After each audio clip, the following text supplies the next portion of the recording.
Good morning students. અત્યાર સુધીમાં ટેક્સ્ટની અંદર આપણે 1 to 4 યુનિટની ડિસ્કસ કરી લીધી છે. હવે આજે આપણે we are going to discuss our poem number 1 the river. એના વિશે આપણે થોડી ડિસ્કસ કરીશું.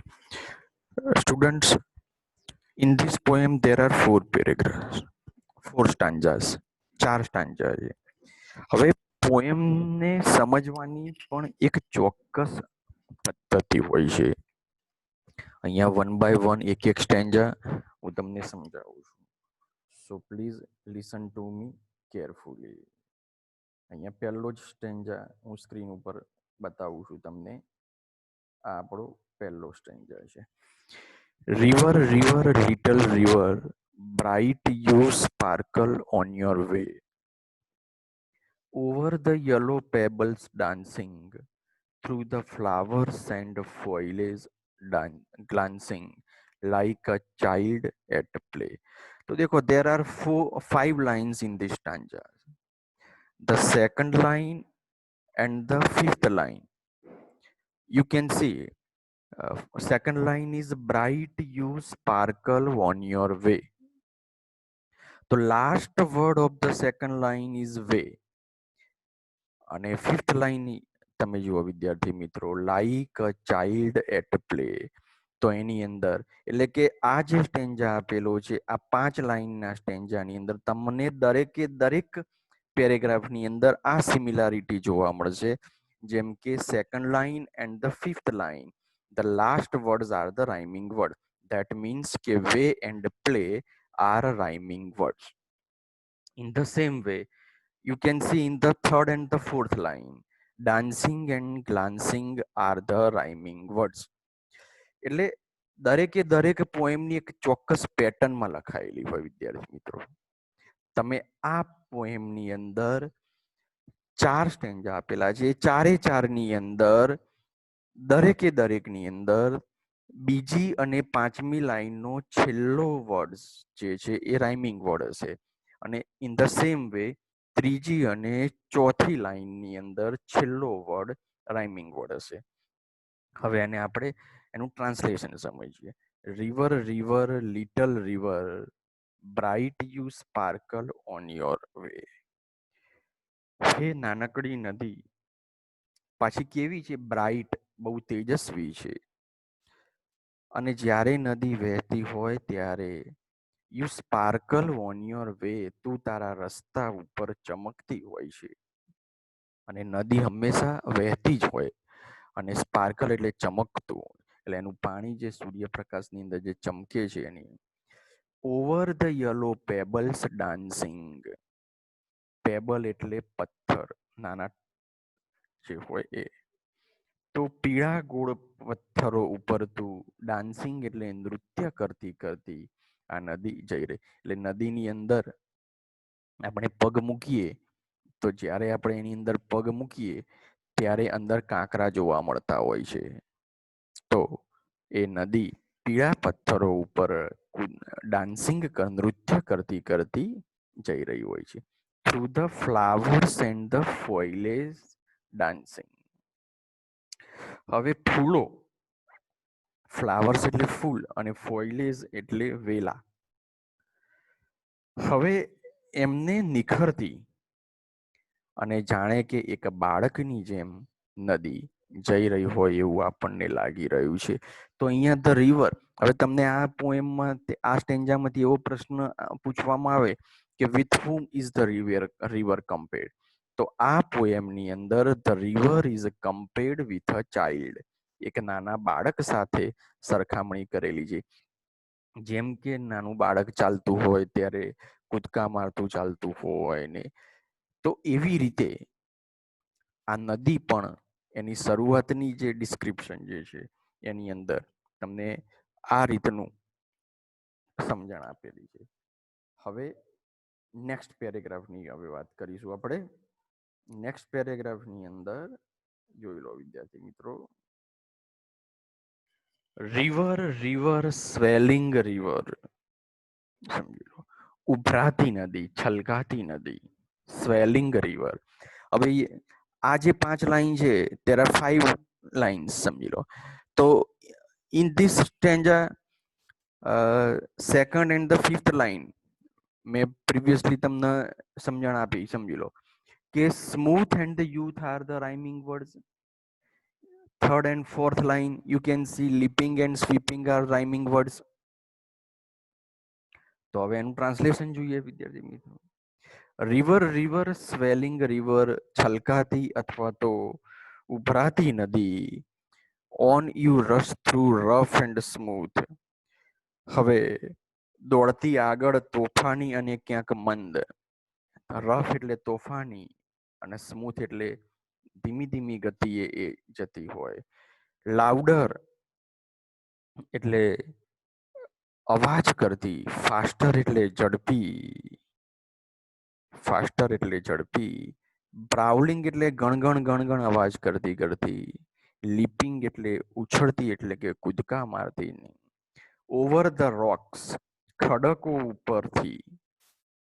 By the rose banks.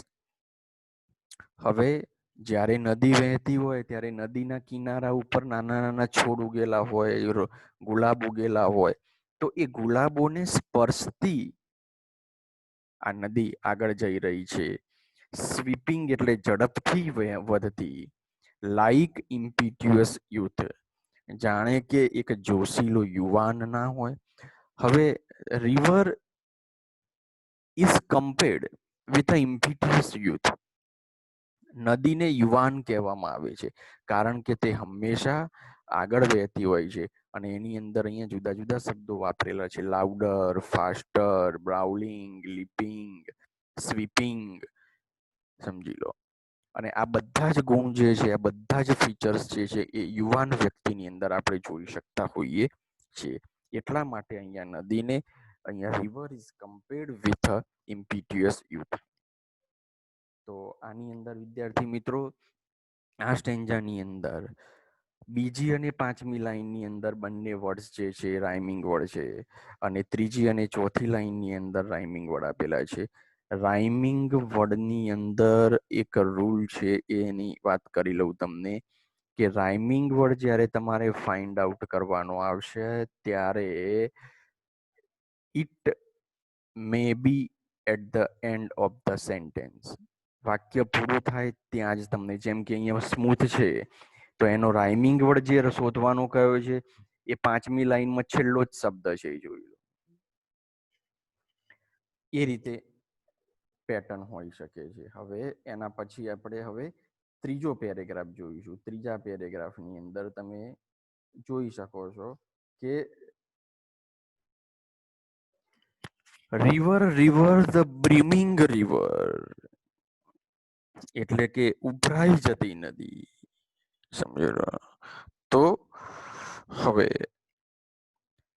Broad and deep steel as time, કેવી પાછી વિશાળ ઊંડી અને સ્ટીલ એઝ ટાઈમ, સમયની ગંભીરતા હોય જેનાની અંદર. Swimming in steel yet in motion. અને આમ તમે નદીને આપણે એમ કહીએ નદી માટે એક શબ્દ, એક એવી વાત પણ છે કે નદી જ્યારે વહેતી હોય ત્યારે અવાજ તો આવતો હોય, પણ જ્યારે પ્લેન મેદાન હોય અને જ્યારે નદી વહેતી હોય ત્યારે એ અવાજ ના આવતો હોય, પણ તમને એ નદી ગતિ કરતી દેખાતી હોય. યટ સ્ટીલ ઇન મોશન, એનો મતલબ કે ગંભીર નદી પોતાની યુવાનીની મેચ્યોરિટી હોય છે એની અંદર. Tending onward to the ocean, જાણે કે એને નક્કી કર્યું છે કે એને સમુદ્ર તરફ આગળ વધવાનું છે. Just like the mortal prime, અને જાણે કે નાશવંત થવું જ મુખ્ય હોય છે એના માટે. તો અહીંયા મોર્ટલ જે શબ્દ છે એનો વિરોધી શબ્દ આપણે લખવું હોય તો ઇમમોર્ટલ, IMMORTAL, એ રીતે તમે એને બનાવી શકતા હોય છો. હવે છેલ્લો પેરેગ્રાફ જે છે એ છેલ્લા પેરેગ્રાફની આપણે વાત કરી દઈએ. તો છેલ્લા પેરેગ્રાફની અંદર river river headlong river down you dash into the sea. See that line hath never sounded, see that sail hath never rounded like the eternity. હવે નદી નદી સીધે માથે દોડતી, હેડલોંગ રિવર. પછી નીચે નીચે તું દરિયામાં પડી જતી, into the sea, down you dash into the sea, દરિયામાં પડી જતી. અને પાછી કેવી છે કે દરિયો કે જેની ક્ષિતિજે કદી વાટ નથી. Line never sounded and the hath never rounded. દરિયો કે જ્યાં વહાણો કદી થંભ્યા નથી. The sail hath never rounded like the, એક શાશ્વતની જેમ આ નદી વહેતી હોય એવું આપણને લાગી રહ્યું છે. હવે અહીંયા તમને એવો પ્રશ્ન પૂછવામાં આવે કે જે રાઉન્ડેડ ઓન ધ સી, તો સીપ શું થોભ્યું નથી, એટલે કે જહાજો ક્યારે ત્યાં થોભેલા નથી એવું આપણને ત્યાં જોવા મળતું હોય છે. તો અહીંયા વિદ્યાર્થી મિત્રો 4 સ્ટેન્જા છે. 4 સ્ટેન્જાની અંદર રાઇમિંગ વર્ડ, એની ગ્લોઝરીની અંદર આપેલા જે શબ્દો છે એ અને એ બંને વસ્તુ તમે કરી લેજો. હવે હું થોડાક પ્રશ્નો જે છે, ક્વેશ્ચન જે છે એ ક્વેશ્ચનની તમને વાત કરી દઉં છું. અહીંયા તમને બ્રીમિંગ રિવર, તો જે છલકાતી નદી જે છે એ કેવી છે, બ્રોડ અને ડીપ છે. તો દરેકે દરેક સ્ટેન્જાની અંદર તમને એના માટેનો કોઈ ચોક્કસ એક્ઝેક્ટિવ આપેલા હોય છે. તો એ એક્ઝેક્ટિવ ઉપરથી તમે યુ હેવ ટુ ડિસાઇડ કે કોની જોડે, with whom is the river compare, નદીને કોની જોડે કમ્પેર કરવામાં આવેલી છે, એ તમને એ પેરેગ્રાફ ઉપરથી નક્કી કરવામાં આવતું હોય છે. હવે બેઝિકલી આ જે પોએમ છે એ પોએમને કવિ eternity means the time without and after the death, એટલે સમયનો કોઈ અંત જ નથી હોતો. આ એનો મિનિંગ લેવાનો છે. The river plunges into the sea, that is her physical end, and it is the eternal after that state. So the poet compares the sea with the eternity. In fact, sea has no time bond or physical. એટલે આ રીતે તમે આની અંદર સમજી શકો છો. અને એક્ઝામની અંદર પણ આ પોએમ છે એટલા માટે મેં એના પ્રશ્નો પણ, જે ક્વેશ્ચન આન્સર છે એ પણ મેં તમને આની અંદર શેર કરેલા છે. તો વિદ્યાર્થી મિત્રો આની અંદર જે ક્વેશ્ચન છે એ ક્વેશ્ચન અને એના આન્સર ને એ બધું તમે પ્રોપરલી રીડ કરજો. એની ક્લોઝરી અને એના રાઇમિંગ વર્ડ પણ રીડ કરજો. ચલો હવે અહીંયા આ વિડીયો આજે પૂરો કરું છું. Good bye.